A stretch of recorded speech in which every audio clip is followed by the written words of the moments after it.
Сәлеметсіңдер ме балалар? Бүгінгі сабақтың тақырыбы презентация құру және оны безендіру. Презентация құрудың кезеңдері. Бірінші, тақырыпты таңдаймыз. Қай тақырыпқа презентация жасаймыз? Соны таңдаймыз, мақсаттары мен міндеттерін қоямыз. Презентацияның мазмұны мен дизайнын анықтаймыз. Екінші, үшінші, презентация жасау рәсімін бастаймыз. Яғни мәтін жазамыз, сурет және басқа нысандарды кірістіреміз, анимация кірістіреміз. Төртінші, көрсетілімді жасау, яғни көрсету. Бұл жерде ашылған программада мәзір жолақтары көрсетілген. Мәзір жолағында главная, вставка, дизайн, переход, анимация, показ слайдов, рецензирование, вид мәзірлері орналасқан. Біз басты бетте, яғни главная ішінде слайд жасауды таңдаймыз. Создать слайд деген батырманы басып, соның ішінен макет таңдаймыз. Ал сурет қыстыру үшін осы мәзір жолынан вставканы басып, соның ішінен рисунки таңдаймыз. Безендіру үшін мәзір жолынан дизайнды таңдап, оның ішінен өзімізге ұнаған дизайнды таңдаймыз. Енді PowerPoint презентация жасайтын PowerPoint офистік қосымшасын ашу үшін біз іздеу, яғни поиск P деп қысқаша жаза бастасақ, ол міне шығып тұрады. Осы жерден немесе біз бастау батырмасын басып, сол жерден Microsoft Office-тің бағдарламаларын көреміз. Соның ішінен Microsoft Office PowerPoint бағдарламасын ашамыз. Бұл бізге бірінші слайдты өзі ұсынып тұр. Макеті осындай болады деп тұр. Яғни сіздер өздеріңіздің презентацияларыңыздың тақырыбын жазуға арналған слайд.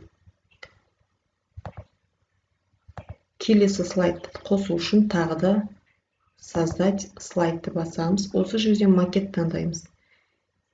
Егер келесі макетіңіз тақырып және бір нысаннан тұратын болса, мынадай слайдты таңдауға болады.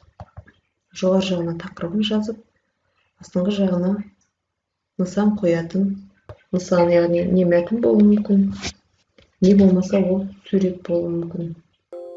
Мәтін болса қолмен пернетақтадан теру арқылы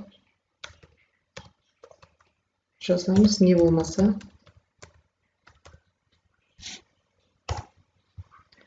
интернетті параллель ашып,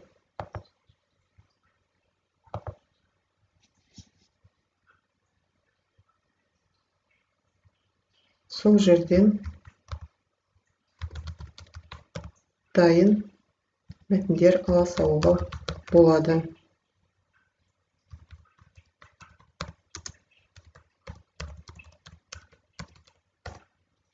Интернет энциклопедиясын біз Википедия дейміз. Википедиядан дайын мәтінді алып, белгілеп, оң жағын басып, копировать, өзіміз жасап жатқан презентацияны ашып, оң жағын басып, вставить деп қоямыз. Тағы да келесі слайдымыздың макеті осындай болсын десеңіздер, жоғары жағына міне қысқаша тақырып жазып қояйық. Ал суретті қыстыру үшін вставить рисунок из файла деймін. Осы жерден қыстыруға болады. Яғни интернеттен алып, алдын ала жүктеп қойған суретті әкеп салсаңыздар болады.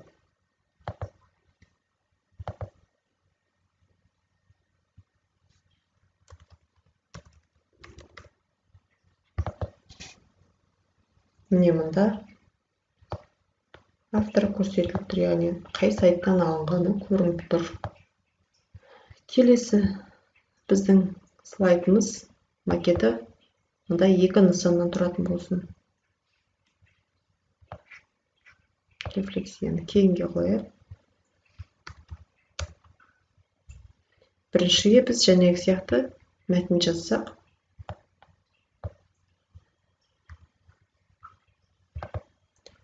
көшіреміз, келесіге ставить деп қоямыз. Келесі жақ бөліміне сурет қоюымызға болады. Ставить изображение. Суретті біз интернеттен қалай көшіру керек екенін білеміз. Интернеттен алайық. Осы АКТ деген тақырып тұра берсін, тек картинки дегенді басамыз. Википедия дегенді алсақ. Ақпараттық технологиялар. Казал технологиялар. Осы суретті таңдап үстінен басқаннан кейін оң жағын басып, сохранить картинку как.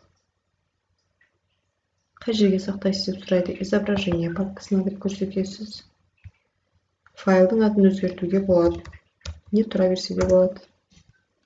Тауып алуға ыңғайлы болу үшін оған ат қойып қойса да болады. Енді ставить рисунок из файла. Изображение папкасынан іздейміз. Не АКТ деп тұр. Осы суретті осы жерге қойып қоямыз. Енді сіздер осы слайдтан кейін тағы бір слайд жасағыларыңыз келді.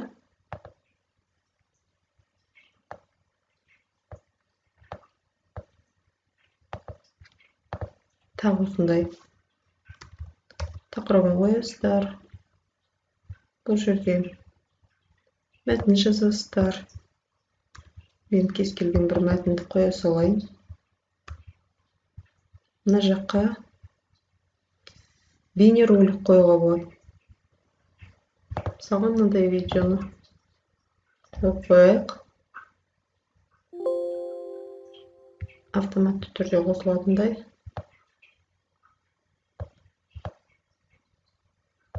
Бұл енді видеоның тақырыпқа ешқандай қатысы жоқ, бірақ сіздерге көрсету үшін.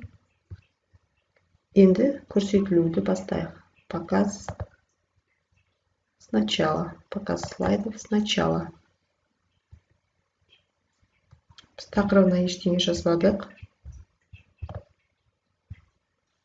Бұл жерде тақырып жазылады. Енді тақырыптарыңыз келесі. Сол не жайында презентация жасағыларыңыз келеді, сол жайында қысқаша ақпарат салып қоюға болады. Яғни сурет, қыстырылған сурет, мәтін.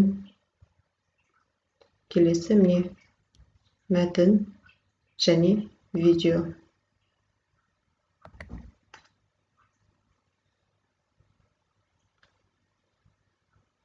Өздеріңіз байқап тұрғандай, бұл сурет емес.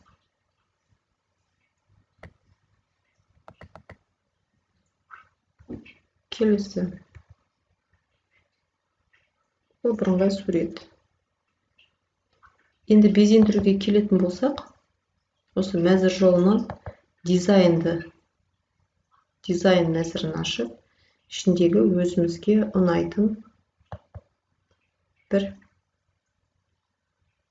дизайнды таңдап алайық.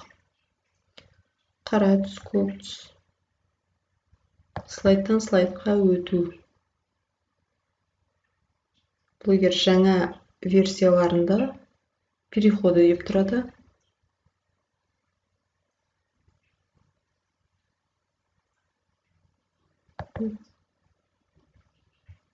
Бұны барлығына қолдану десек, применить ко всем. Слайдты слайдтар осылай ашылып тұрады. Сіздер қандай өтуді таңдайсыздар, сол осылай презентацияларыңызды жасайсыздар. Презентация енді өздеріңіз байқағандарыңыздай бір жобаны көрсетуге арналған бағдарлама. Ол бизнес жоба бола ма, ол ғылыми жоба бола ма, әртүрлі салада егер ойластырған бір жобаларыңызды көрсету керек болса, осы бағдарламаны пайдаланасыздар. Сау болыңыздар.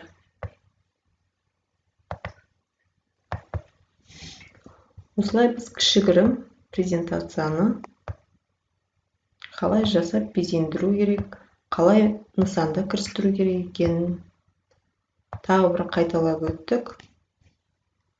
Бұл презентация өздеріңіз байқағандарыңыздай кез келген жобаны көрсетуге арналған программа екен. Назарларыңызға рахмет. Сау болыңыздар.